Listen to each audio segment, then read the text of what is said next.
Bonjour à tous, très heureuse de vous retrouver. J'espère que vous allez bien. Si vous êtes en vacances, que vous profitez bien de vos vacances en ce beau mois d'août. Alors aujourd'hui, on se retrouve pour parler de la pleine lune qui va se passer ici ce samedi 9 août à 9h55 du matin heure de Paris. Qui se passe dans l'axe Lion-Verseau. Donc la Lune sera en Verseau, le Soleil est toujours en Lion pour quelques jours, une petite quinzaine avant de passer dans le signe de la Vierge. L'ascendant justement est Vierge, donc on va parler de Mercure qui rétrograde toujours. Il va repasser direct, Mercure repassera direct entre le 11 et le 12. Donc 2-3 jours après cette pleine lune. On va en parler, il va être important, Mercure rétrograde, puisqu'il est opposé à Pluton. On peut remarquer dans la carte que c'est une lune, c'est une pleine lune où vous avez tous les signes d'air, les 3 signes d'air qui sont activés. On a Uranus qui est dans le Gémeaux, Mars qui vient de passer en Balance, et la Lune, elle, qui est en Verseau. Donc, l'air, c'est, l'élément air, hein, c'est la communication. Hop, excusez-moi, il y a une petite mouche. Ça va être la communication, ça va être l'envie de bouger, l'envie de rencontrer, l'envie de propager des idées. Ici, dans le Verseau, hein, la Lune en Verseau, c'est une lune un peu paradoxale puisque elle est très fédératrice, hein, c'est le Verseau. Donc, elle est très attirée par la nature humaine, par les actions qui sont faites au sein du collectif ici. C'est une lune qui est très sociable et qui en même temps, eh bien, va exprimer son indépendance, son désir de liberté. On est très loin ici des lunes qui vont inspirer de la jalousie ou de l'attachement. Ça va être plus une lune, elle, qui va se porter sur l'autonomie, hein, c'est le Verseau, une autonomie affichée. Alors elle est un peu paradoxale, hein, parce que voilà, on peut avoir des envies de fédérer, d'être dans de se joindre à un groupe, d'idées ici notamment. Et en même temps, c'est affirmer son individualité. Hein, c'est l'axe Lion, l'individualité, le Verseau, la collectivité. Donc avec l'ascendant Vierge, ce qui est intéressant, c'est que on a une notion d'utilité. Qu'est-ce que je fais? À quoi je sers? Hein, on va le voir parce que ça va être c'est une lune pour moi qui va beaucoup inspirer, va être très inspirante avec ses beaux aspects. On a des aspects qui sont un petit peu tendus, mais c'est beaucoup des oppositions notamment, et l'opposition, c'est assez complémentaire. Donc, la Lune, avant d'être pleine, de se mettre face au Soleil, elle traverse, je crois que c'est la veille, oui, la veille, elle va traverser, elle va rencontrer Pluton, hein, Pluton qui est rétrograde. Alors on a toutes les lentes, sauf Uranus encore, qui n'est pas passé rétrograde, mais qui va pas tarder. Mais on a on va dire Saturne, Neptune, Pluton qui sont rétrogrades, en plus de Mercure. Donc ça, ce sont ce qu'on appelle les planètes lentes. On va dire qu'elles rétrogradent 6 mois dans l'année. C'est nécessaire, les rétrogradations, je vous l'ai expliqué, hein, c'est la façon d'intégrer le message des planètes, d'être structuré avec elles. Hein. On n'est plus à l'extérieur, mais on est vraiment à l'intérieur. Donc on intègre Saturne, les idées de Neptune, l'envie de transformation ici de Pluton. Bientôt Uranus, hein, Uranus qui va faire un dernier saut dans le signe du Taureau d'ici la fin de l'année, avant de passer définitivement dans le signe du Gémeaux pour 7 ans, dans quelques mois après. Je crois que c'est en fin d'année, début d'année, je me souviens plus, je n'ai pas les éphémérides face à moi. Donc, lune en Verseau, c'est une lune très humanitaire. D'ailleurs, on a plusieurs comment on appelle ça, plusieurs personnes assez connues, comme John Lennon, qui avait une lune en Verseau. On avait Marilyn Monroe aussi, qui avait une lune en Verseau. On avait Dan Rudhyar, donc le père de l'astrologie humaniste, qui avait cette lune en Verseau aussi. Donc vous voyez, c'est une lune quand même qui est très portée sur l'humain, qui est très portée sur le sort quelque part, puisque c'est les causes, c'est souvent des lunes qui sont engagées dans des causes, qui vont être écologiques, qui vont être humanistes, qui vont être parfois politiques ici hein, aussi. Donc la politique dans le sens de fédérer un groupe ici. D'ailleurs, la Lune, elle est conjointe à Pallas, et Pallas, c'est l'astéroïde justement de la politique. Donc, il y a quelque chose de très fédérateur. C'est une lune qui va nous parler d'autonomie, d'indépendance, d'image et d'aura. Hein. Le soleil est en lion, donc le lion, il a besoin de briller, de diffuser son aura, son énergie ici, hein, et de créativité. Et c'est très inspirant avec ce triangle d'air ici, parce que Uranus dans le Gémeaux, bon, il s'y plaît. D'ailleurs, Uranus, il a, pour cette pleine lune, hein, il ne fait que de bons aspects, hein, vous pouvez le voir. On a le grand triangle d'air, mais on a aussi un triangle mineur entre Mercure qui est rétrograde et Saturne, Neptune aussi, qui sont ici dans le Bélier, où il fait un sextile également. Donc, on a vraiment cette pleine lune, elle est inspirante pour créer quelque part, hein, créer son image, créer ses idées, véhiculer ses idées, chercher aussi justement ce sentiment, comme je disais, ce sentiment d'utilité, hein, c'est relié à la Vierge. On est à la fin de la rétrogradation de Mercure et Mercure, il est opposé à Pluton. Ça, en termes de révélation, ça peut être hyper intéressant parce que Mercure qui est rétrograde, il nous oblige à se concentrer sur son mental quelque part. Et quand on n'entend pas, très souvent, il nous arrive des petits couacs. Hein. Ça peut être des petits accidents, ça peut être des malentendus, ça peut être voilà des choses qui nous ramènent quelque part à une certaine réalité. Vous voyez, vous aurez un accident, par exemple, si au niveau du corps, il y a un aspect à aller voir. Hein. J'ai quelqu'un qui là, il vient de se blesser au genou. Accident de moto, voilà, rien de grave, mais et elle sait parfaitement qu'est-ce qui est en train de se jouer. Ça, c'est typique de Mercure rétrograde. Face à Pluton, Pluton qui est dans le Verseau, je vous rappelle que Pluton dans le Verseau va venir petit à petit sur 20 ans transformer ce rapport à la collectivité. Hein. Là, on va dire que tout ce qui est extrême nous explose un peu à la figure, mais l'univers n'aimant pas ni le vide ni le déséquilibre, et bien de l'autre côté, il se passe aussi des choses. Et si on le ramène à quelque part une idée individuelle, on a tous notre rôle à jouer, hein, l'ascendant vierge, et on peut se questionner, on peut se chercher un nouveau positionnement. On peut avoir une révélation. Par exemple, si vous êtes en recherche de la vocation, de quelque chose qui vous porte, vous ressemble, vous fait sentir entier, vous fait sentir à votre place, qui nourrit votre mental, qui nourrit quelque chose qui est constructif chez vous, qui est construit, qui est plus solide, qui est plus ancré.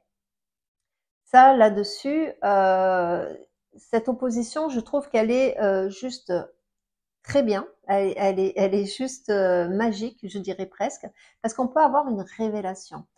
Parce que les oppositions, les carrés, je vous le rappelle, ce sont des aspects qui sont tendus, mais on avance grâce à eux.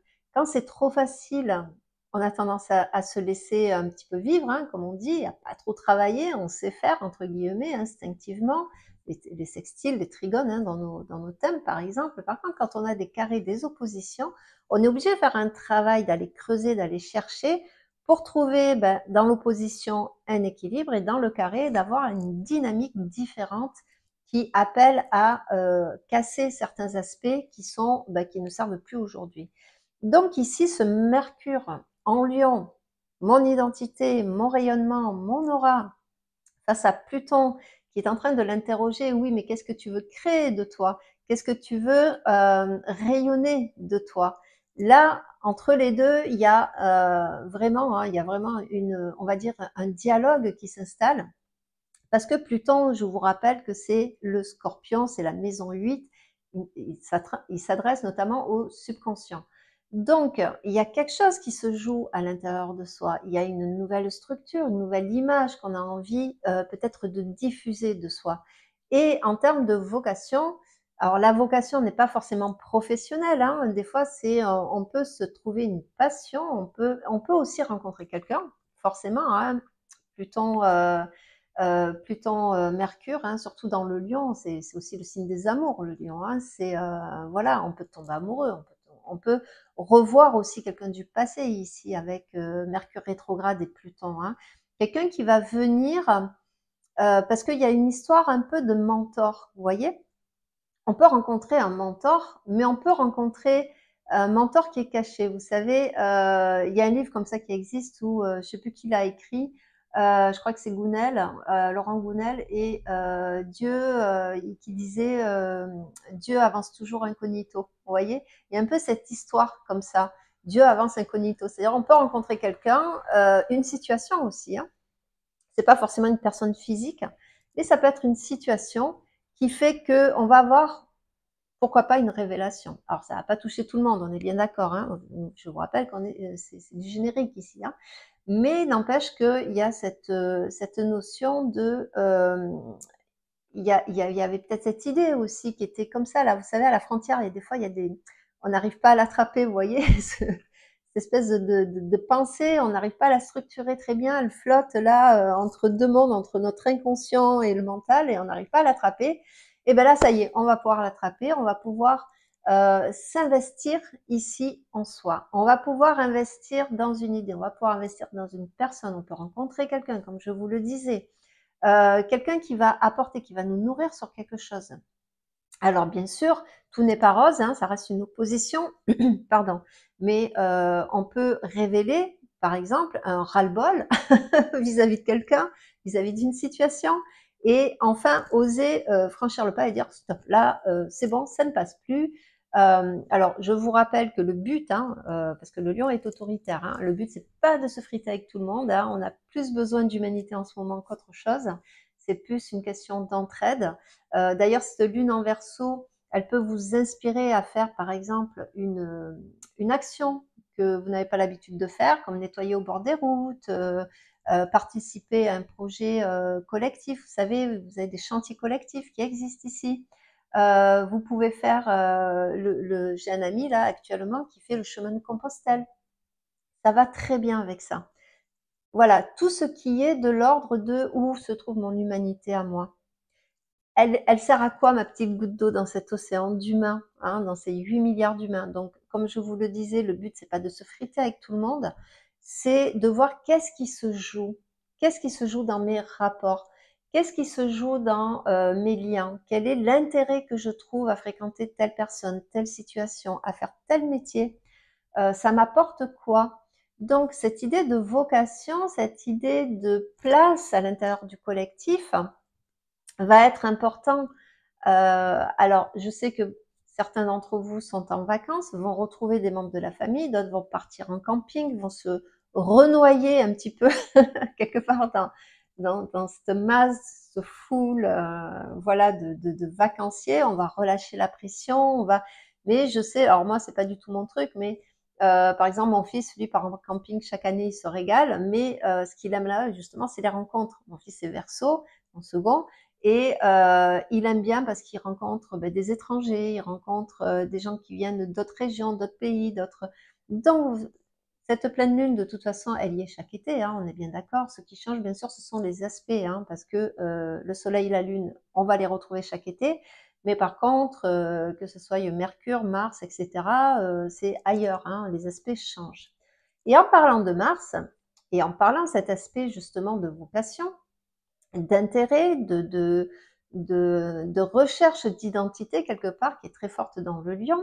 Mars se retrouve dans la balance, autre signe d'air, et je vous rappelle que la balance, elle va chercher l'harmonie.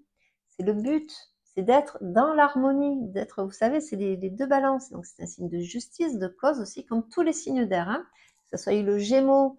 Alors le Gémeaux, elle va être beaucoup plus, lui, dans le sens d'instruire, de s'instruire et d'instruire, hein. On retrouve beaucoup lune en Gémeaux, Sagittaire ou autre, par exemple, dans le professorat, dans ceux qui forment, les coachings, etc. Mais pas que, hein. Ils sont souvent passionnés, ils aiment apprendre, c'est assez perfectionniste parfois, même s'ils ont des idées ils s'intéressent à plein de choses en même temps, mais n'empêche qu'ils aiment bien se former et connaître, ils sont très débrouillards, voilà, c'est ce que je voulais dire. Donc dans la balance ici, Mars dans la balance, en général, il va chercher à être un peu plus diplomate, hein, mais c'est pas la diplomatie, ça cherche à trouver une harmonie, à trouver des accords, à trouver quelque chose qui fonctionne en fait. Et il se trouve face à Neptune et Saturne qui sont encore dans le Bélier, mais qui sont rétrogrades. Donc Saturne dans le Bélier, bon, il n'est pas hyper à l'aise, tout comme Neptune. Hein, c'est pas un signe où nos deux compères sont très à l'aise, mais n'empêche que le Bélier, c'est quand même le printemps, c'est le nouveau souffle, ce sont les idées, c'est le précurseur. Donc là, Mars, quelque part, en plus dans la maison 1, hein, ici il est en maison 1 et Neptune et Saturne, Neptune et Saturne se trouvent en maison 7, Balance et Bélier. Donc il y a une espèce d'action ici qui est mise au service de l'intuition, qui est mise au service des idées, qui est mise au service de l'inspiration. C'est pour ça que pour moi, cette nouvelle lune, cette pleine lune, pardon, est très très inspirante en termes de vocation, en termes de rayonnement personnel. Là, Mars, il va chercher, alors il y a l'opposition, mais il est aussi sextile à Mercure rétrograde, il est trigone à Pluton, encore une fois, hein, alors Pluton et Uranus sont très activés tous les deux et eux-mêmes sont reliés par un sextile, je vais y arriver, par Mercure rétrograde, par un trigone. Donc il y a cette envie de construire différemment, de diffuser différemment, de se reconnaître aussi dans autre chose et d'avoir cette envie de sortir du carcan, de sortir du schéma. Hein. Alors ici, c'est pas l'idée de tout bousculer, ça n'est pas l'idée de tout remettre en question, ça n'est pas l'idée de tout envoyer valser ou quoi que ce soit et de se disputer avec tout le monde. C'est plus l'idée avec cet ascendant vierge en plus hein, qui appuie là-dessus.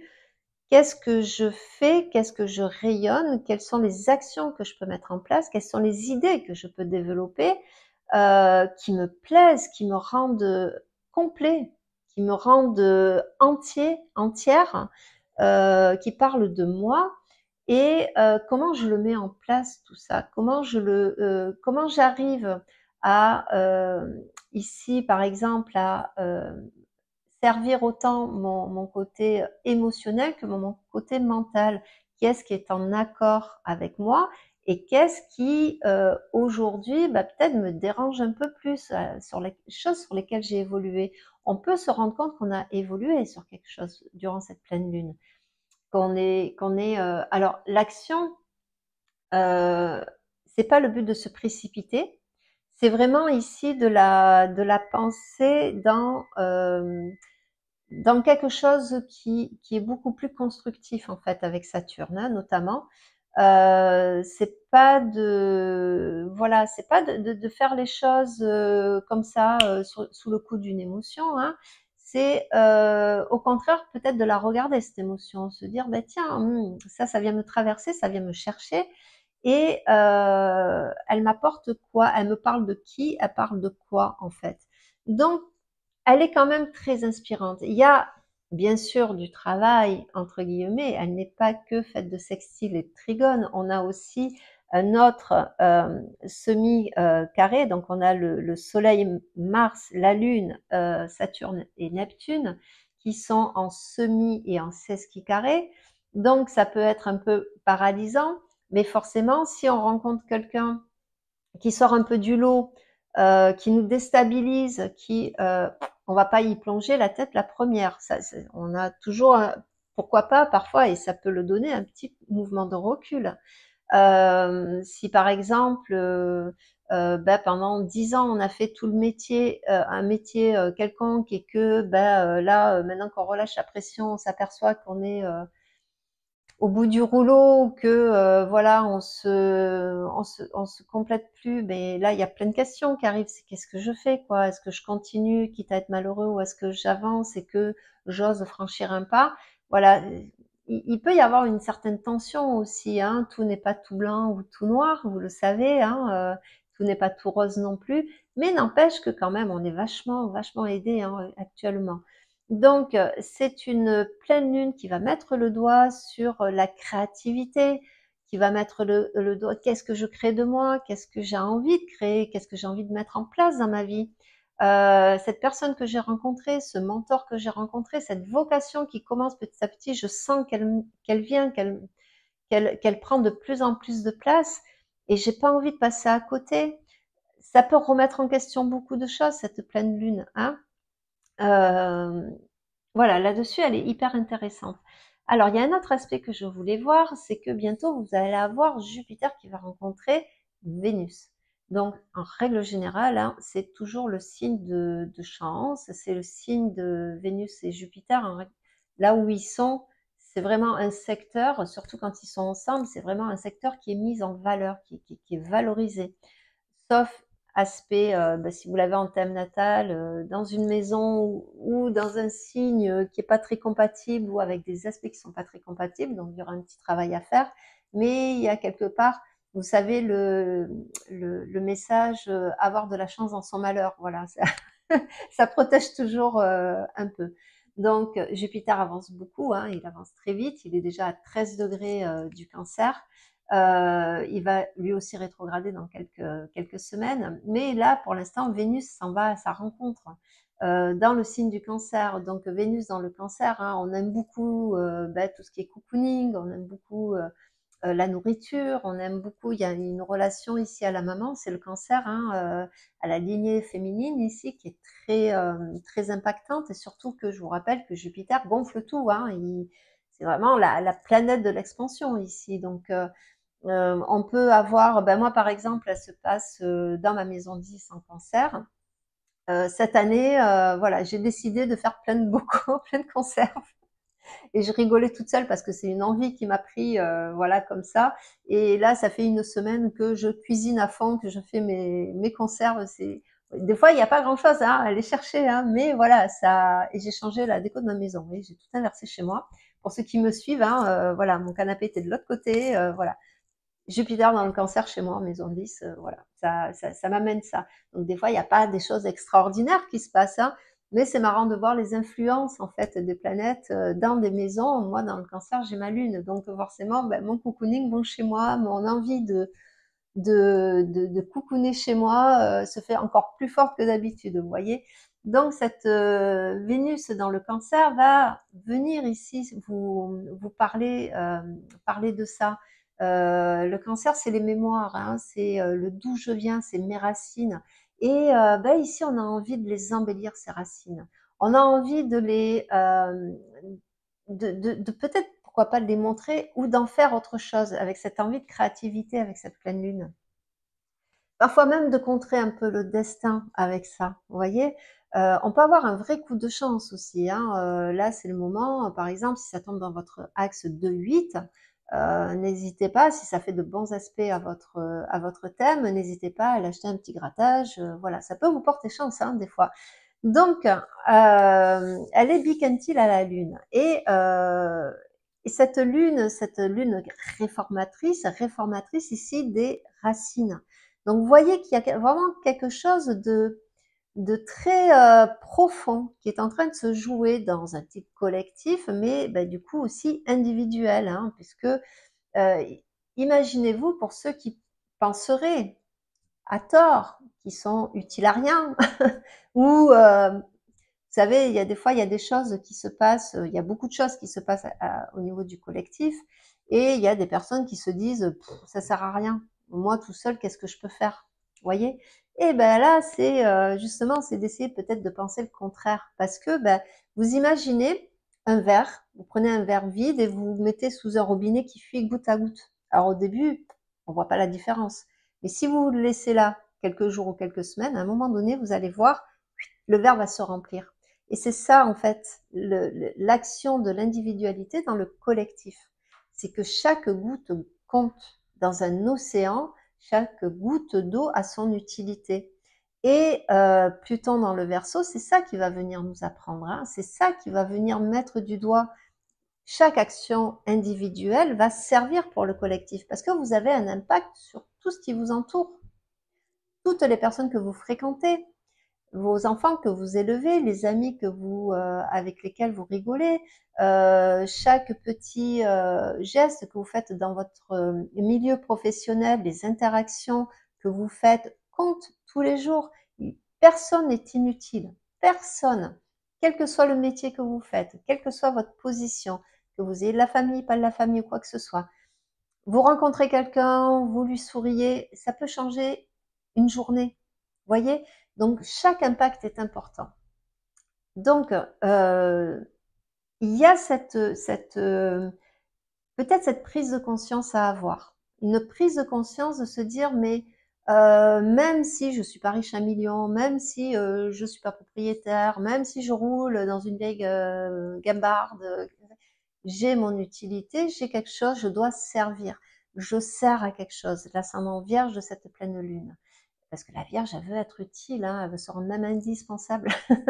Donc, soyez conscient de ça. Ce bicantil là, il vous encourage à peut-être aussi creuser ici dans le cancer, à aller creuser au fond de vous, dans vos racines, à vous rappeler le passé, ce qui vous motivait petit, vous aimiez faire quoi, c'était quoi les interactions que vous aimez. On peut penser à son ami d'enfance pendant cette période-là, à quelqu'un qu'on n'a pas vu depuis très longtemps avec Mercure qui rétrograde, et pourquoi pas reprendre contact avec, vous voyez, chercher sur les réseaux sociaux. Donc, elle est très inspirée, très inspirante. Et de toute façon, on a on part. Alors certes, ce sont des rétrogradations. On a les transsaturniennes qui vont. On attend Uranus, mais Uranus, ça va. Là, on est en fin de cycle, hein, vous le savez. Neptune, enfin Saturne surtout va repasser dans le Poisson. On a Uranus qui va repasser aussi dans le Taureau, mais on a Pluton qui est bien installé dans le Verseau. On est vraiment à la fin d'un cycle qui est très important. On avait beaucoup de terre et d'eau, hein, jusqu'à maintenant. On va passer plus dans tout ce qui est feu et air. Donc la donne est en train de changer, le collectif est en train de changer petit à petit, ça se fait. Mais vous, individuellement, on peut dire que actuellement, on a beaucoup d'opportunités, énorme. On est très appuyé en termes, pour les planètes, on est très appuyé, sauf qu'il faut finir ce cycle. On y verra peut-être plus clair en 2026, 2027 et les années après.